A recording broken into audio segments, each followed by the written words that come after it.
Dobar dan, slijede upute kako se uključiti u virtualne učionice osnovne škole Tituša Brezovačkog.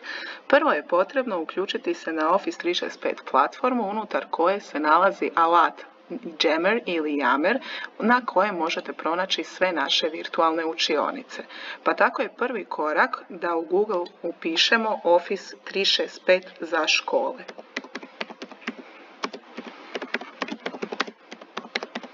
Bitan je ovaj dio za škole kako bi vas odveo na pravilnu poveznicu.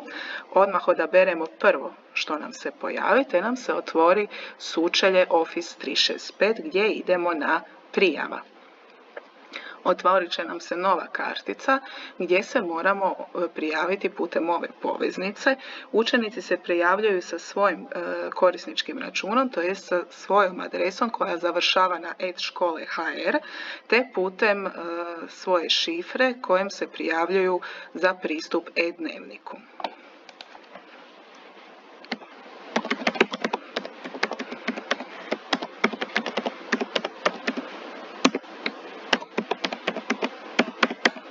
Nakon što smo utipkali svoju mail adresu i svoju zaporku, idemo prijavi se.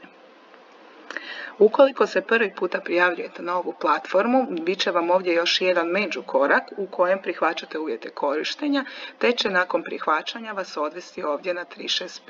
Kliknemo na Odvedi me na Office 365. Nakon toga bi vam se trebalo ovako otvoriti cjelokupni dijapazon aplikacija koje se nalaze u Office-u. Mi idemo na sve aplikacije, te na kraju zadnja aplikacija je Jammer ili Yammer.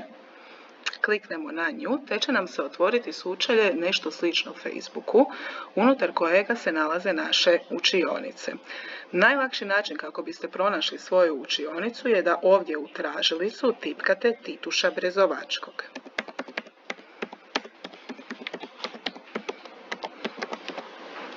I stisnete Enter. Ovako će vam se pojaviti grupe koje su već osnovane za našu školu. Učenici predmetne nastave trebaju ići pod predmetna nastava virtualne učionice, te unutar te grupe pronaći link na svoj razred.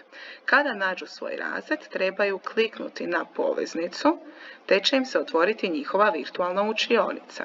Kada im se otvori virtualna učionica, trebaju se pridružiti učionici, te nastaviti dalje s radom. Ako su učenici razredne nastave, oni nakon utipkavanja Tituša Brezovačkog u tražilicu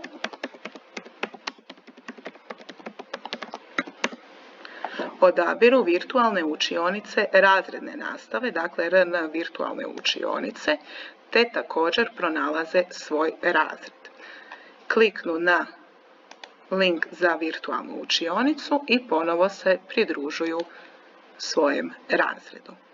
Hvala.